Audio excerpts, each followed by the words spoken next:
attention, please.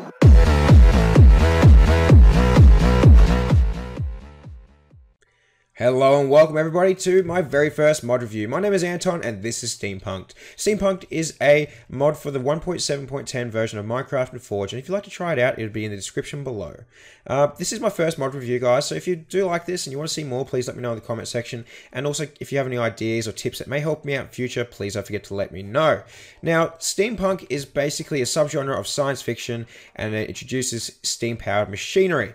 So that's pretty much what this pack does. Now, without going on too much more about it, let's go check it out. The first thing that this mod introduces is a building block. It is completely decorative, and you can find it in mountainous areas underground, and it's called slate. Okay, so this is what it looks like in natural form. You can turn it to stairs and slabs, just like you would normal stone or wood or anything like that. Same sort of crafting recipe.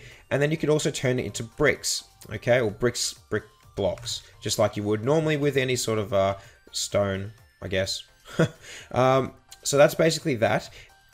The second thing that this mod introduces is two new ores. Now, much like most machinery mods, this is copper and this is tin. Two fundamental things when it comes to machinery. Now, this is what it looks like naturally. These are the ingots when you smelt them down, just like normal smelting. And these are the blocks which are made in the 3x3 pattern of the ingots. Now, to get started with this mod, what you would want to do is make an engineer's handbook. To make that, you need an iron ingot and a book, just like so in your crafting, and it will create that. Now, this gives you everything. This tells you everything you need to know about this mod, and it is amazing. It gives you all the recipes, all the uses, and just background on all the items. The next thing we're going to cover is basically some of the tools and weapons in the game. Now, this is the hammer. The hammer can be used as a pick or as a weapon, and it can also be used in some recipes as well. To make one, you need 6 iron ingots and a stick. Pretty simple, really. The next part is the monkey wrench. Okay, the monkey wrench can be made in a Y-shaped pattern of ingots, of iron ingots rather, and can be used on a lot of machinery, and we'll go over that very shortly. And next we have the saber. And this is basically a new sword they've introduced into the game, and it is made like so. You need 2 sticks, 2 material, and an iron ingot. You can make it out of wood, stone, gold, iron, and diamond. Pretty cool. Now, this is one of my favorite parts of this mod. It's called the clockwork bow. To make it, you need 2 iron gears, and which we'll go over very shortly, and a regular bow. We're going to go ahead and test this. It has 2 modes. The first mode is just regular shoot, and it's a bit more powerful than a normal bow. Okay, as you can see, we take out sheep in 1 hit. I don't really know what regular bow does, but the second mode, you press M. M is the standard one. It goes from regular firing to triple arrows. I'm not a big fan of triple arrows because it fires it in a linear sort of pattern, like that. Okay, but pretty cool nevertheless. It's something that you haven't really, or I haven't seen in a mod, but I haven't really seen too many. And next we have the mechanical axe. To make this, you need 3 canisters, 2 iron ingots, an iron axe, and 2 diamonds. We'll go over the canisters very shortly as well. And the cool thing about this is you can not only use this as a normal axe, okay, by cutting down a tree regularly, but it can take down a whole tree in 1 swing. And to do that, you charge it up, and you just keep holding right click until it fires away. Pretty cool.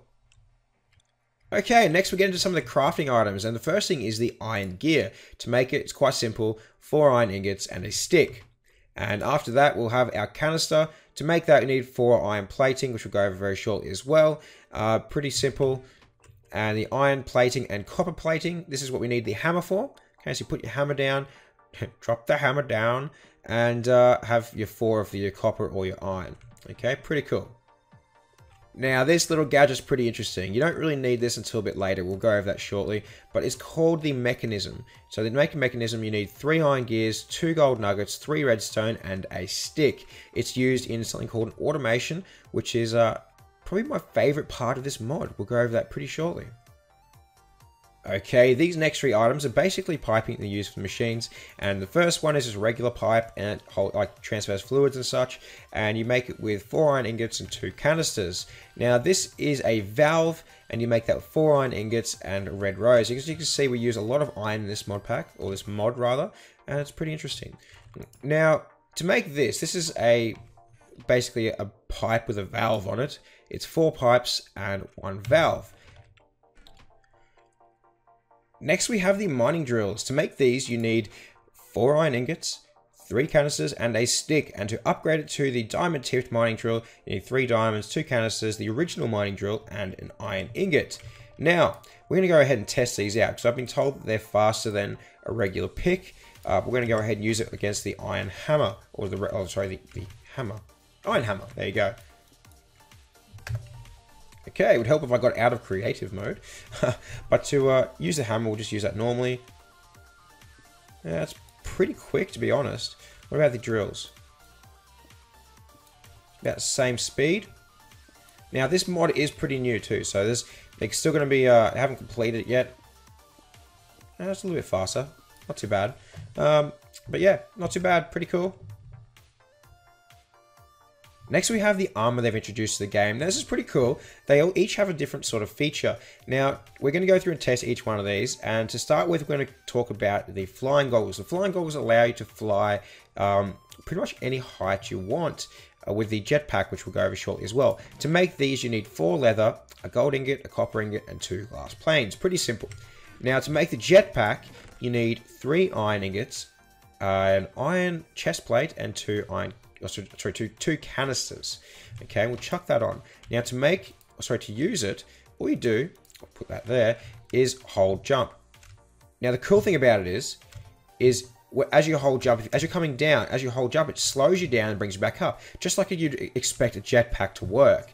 It's pretty awesome feature, and it's very different to try and fly, because you have to kind of hold down, jump, and let go, and hold, jump, and let go. It's awesome. I really like it. The whole armor thing to this is probably the coolest feature of the game, really.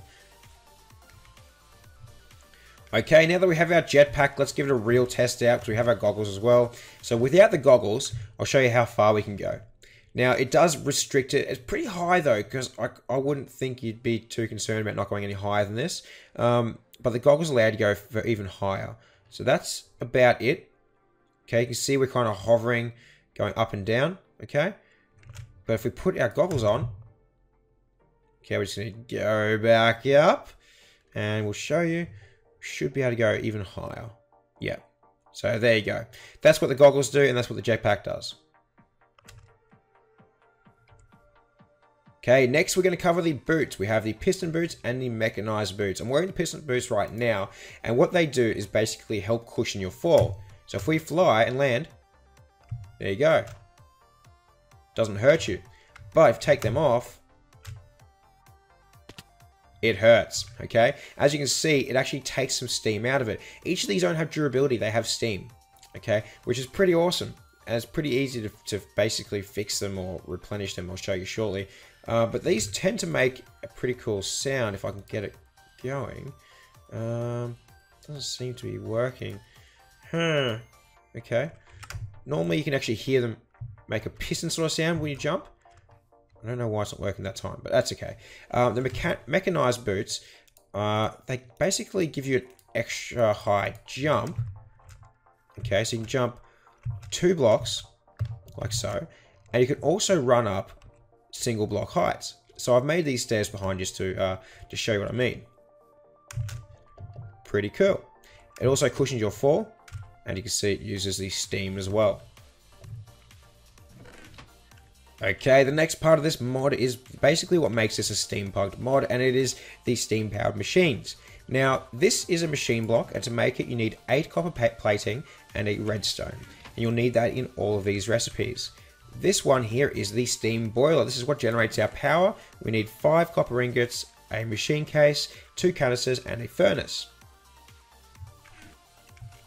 Now guys, we are going to show you how it all works. I've got a little setup behind us. We can go over that very shortly. But this is the steam injector. This is what we use to inject all of our items, like our armor and all that, full of steam and power them back up.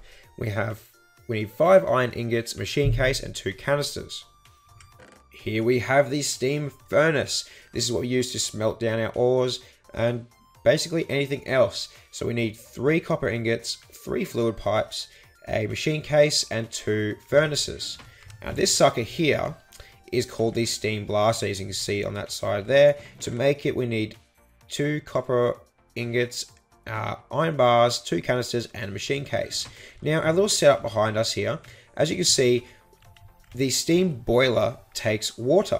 Okay, you can either hit it with a bucket or just do what I've done there, and it will suck up water from underneath it. It will be an infinite supply of power for it. As you can see here, it's full of water, full of steam, and it will actually turn the water to steam when you put something in there. So if you put some coal or wood, whatever you do in a furnace, it will do that.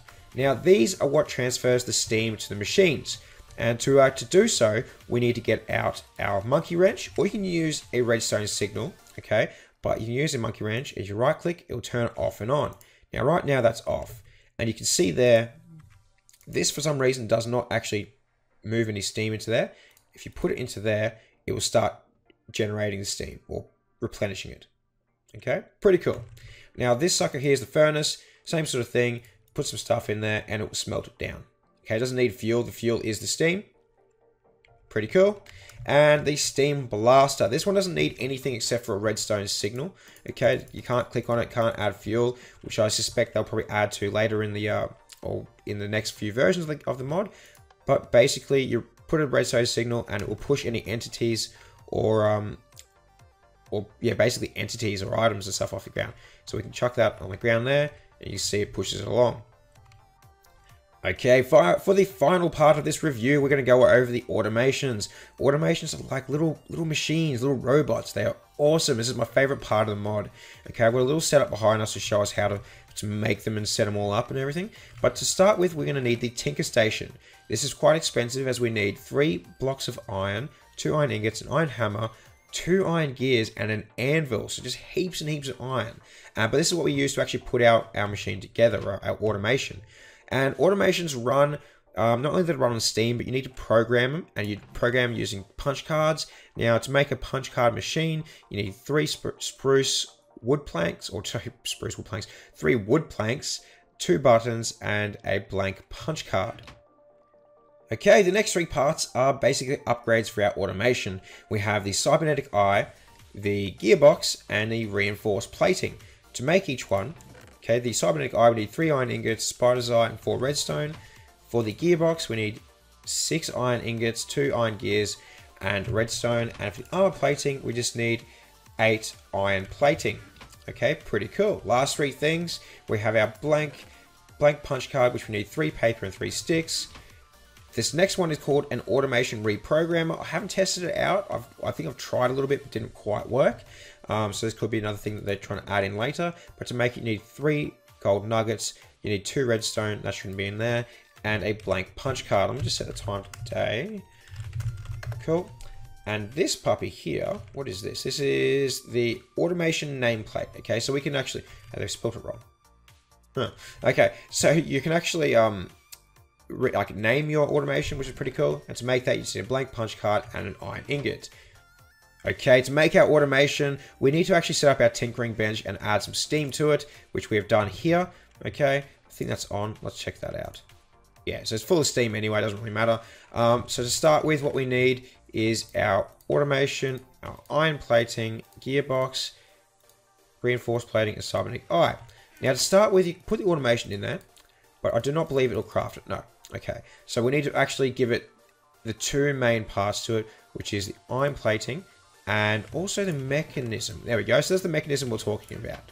Okay, like that, and then you can create him, and that's what he looks like, and he's all good to go. But if you want to give him some like upgrades, which you need to do before you've created him, you can't do it after. You can go ahead and do this like so, and we've crafted out automation. Okay, you can see there he's got his iron plating. You can give him copper plating as well, I believe. Maximum health, range, and he is fast. Okay, now we need to program him, and we need the punch card maker. Now, for this, you actually need to put your engineer's handbook in here. Put a card in there. Oh, sorry, put a blank card in there, and we can pick which one we want. Now, there's supposed to be 3. The 3rd one doesn't seem to work yet, but we have the gather and the attack. I haven't tried the gather yet, but we're going to go with the attack and show you how it works. So we need to get ourselves some spawn eggs. What don't we like? We don't like witches. Let's put a witch down. Oh, better change it from peaceful, shouldn't I? Whoops. So we'll put the witch down. Go automation, go! Fight! No? Oh, hang on. Now you can attack. So you got to actually hit him with the punch card, and we'll right click on him with a punch card and we'll program him, and he's good to go. Now guys, I really hope you enjoyed that mod review, and if you want to see more, please don't forget to let me know in the comment section below. If you have any suggestions for what mod you'd like to see reviewed, don't forget to let me know that either. My name is Anton, and this has been SteamPunk'd.